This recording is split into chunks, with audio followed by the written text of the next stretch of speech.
மறைந்த முன்னாள் முதல்வர் செல்வி ஜெயலலிதா அம்மா சொன்ன குட்டி கதைகள்ல இதுவும் ஒண்ணு. சிலந்தி கற்றுக் கொடுத்த பாடம். கதையை கேட்கலாமா? வாங்க.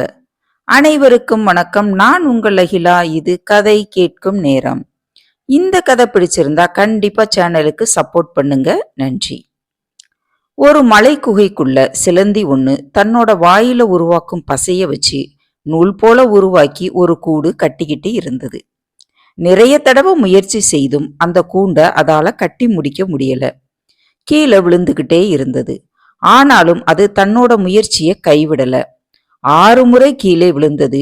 7வது முறையும் முயற்சி செய்தது. இந்த முறை கீழே விழாமல் வலையை பின்னி முடித்தது.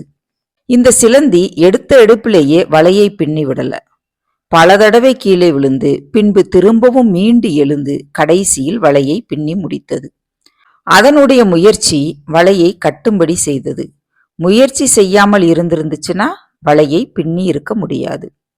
உள்ளத்தின்மையும் இடைவிடாத முயற்சியும் வெற்றியை தரும் என்று சொன்னார் செல்வி ஜெயலலிதா. இந்த கதையிலிருந்து நாம தெரிஞ்சுக்க வேண்டியது என்னன்னா, இந்த சிலந்தியை போலவே பலருடைய வாழ்க்கை சம்பவங்கள் வெற்றியின் அடிப்படைக்கு மூல காரணமாக இருக்கும். இந்த உலகில் வெற்றி பெற்றவர்கள் யாரை எடுத்துக்கொண்டாலும் முயற்சி செய்யாமல் இருந்ததே கிடையாது. இனி ஒரு நல்ல கதையோடு அடுத்த வீடியோவில் சந்திப்போம். நன்றி, வணக்கம்.